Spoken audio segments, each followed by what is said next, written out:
salaan ka bacdi waxa ilaahay mahadiisa inaan joogno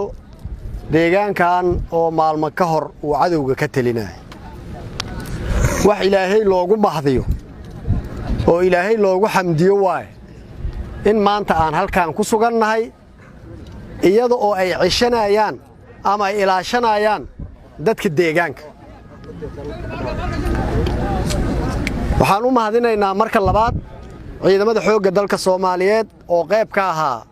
halgankaas dheer oo deegaankan laga xuriyay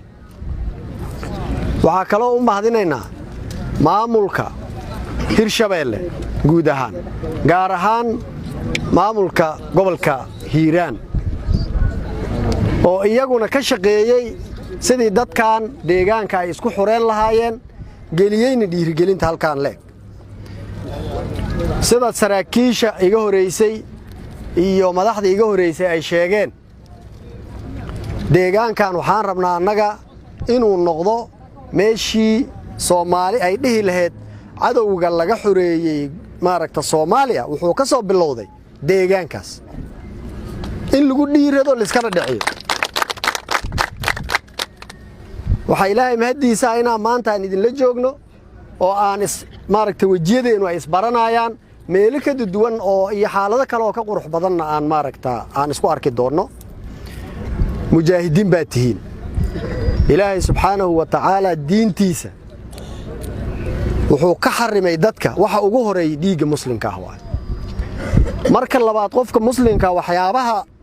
laga xarimay waxa kamid ah maalka qofka kale oo muslimka walaalkiisa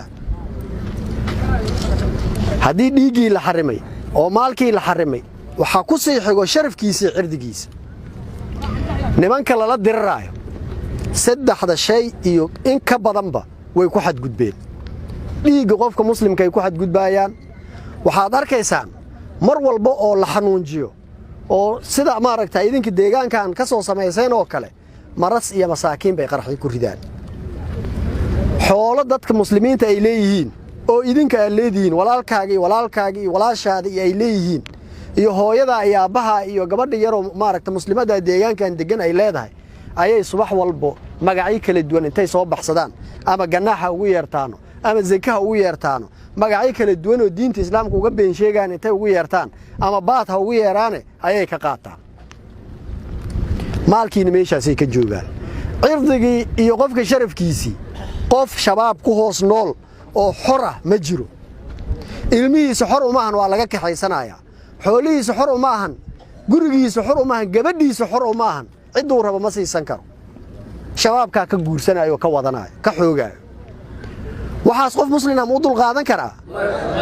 iyada oo qof muslina oo damiir leh madaxiisa koreeyo wax la aqbali kara ma yihiin sida daraadeed in lagu jihaado ayay culimadu fatwootay jihaad rasmi ah ayaad ku jirtiin ilaahay subxaanahu wa ta'ala ana ajir buu idinka siinayaa dadkiina iyo deegaankiina khidmad wanaagsan baad u qabateen waxaan idinka rabnaa marka annaga waajibaadana saaran waajibaadka koow saaran waxay tahay in wax allaala wixii dawladnimada lagu heli karo oo lagu aboodo oo ay ugu horeyso mustaqbalka inaad ciidamada maaragta qaranka Soomaaliyeed ay ka mid noqotaan inaan idin la nimaadno sidoo taliyaha idin sheegay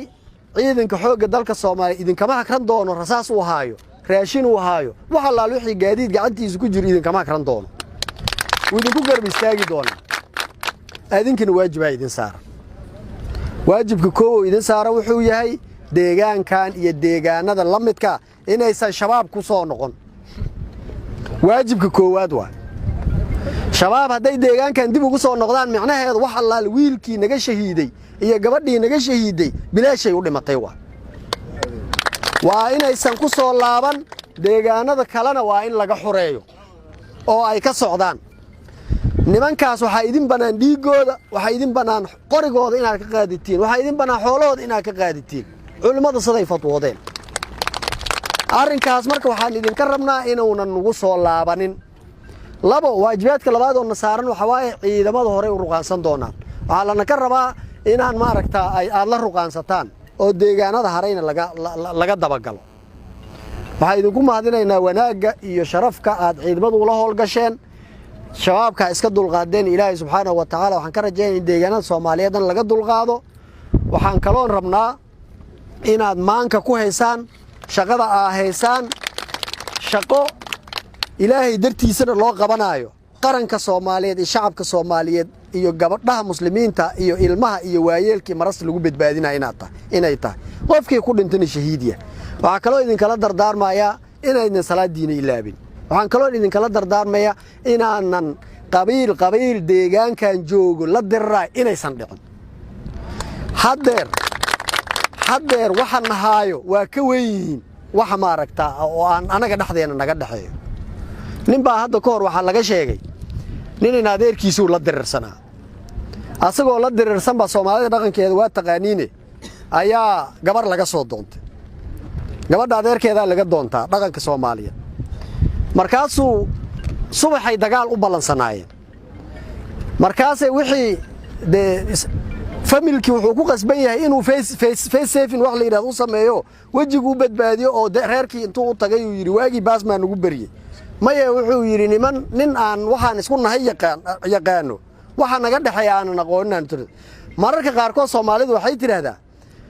dhinacaas anaga waxaan ka imid dhinacaas koonfur galbeed wal koraa toob kooyaan wala saad wallaabe